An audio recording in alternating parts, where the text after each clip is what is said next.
Untuk mengurai kepadatan arus lalu lintas pada malam perayaan Tahun Baru 2017, Satlantas Polresta Palembang akan berlakukan sistem rekayasa lalu lintas.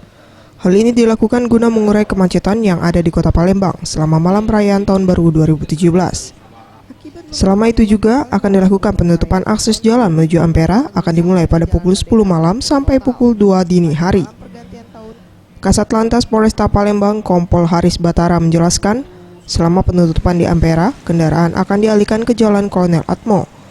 Bagi masyarakat yang akan merayakan malam tahun baru di atas Ampera, pihak Satlantas akan menyediakan 4 shuttle bus untuk transportasi pejalan kaki dari Jalan Kolonel Atmo menuju Bundaran Air Mancur.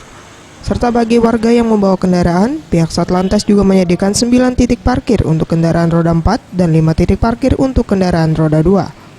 Antara lain di depan kantor pos, Jalan Rumah Bari, parkir Museum SMP 2, serta parkir Bawar Ampera seberang Ulu 1. Rekayasa jalan untuk malam tahun baru. Terima kasih. Jadi malam tahun baru kami akan tutup Jalan Akses Sudirman menuju ke Air Mancur. Kami alihkan ke Jalan Kolonel Atmo. Itu penutupan dari jam berapa sampai jam berapa, Bang? Penutupan kami tutup dari pukul 22.00 WIB sampai dengan pukul 02.00. Septio Reski, Sriwijaya TV.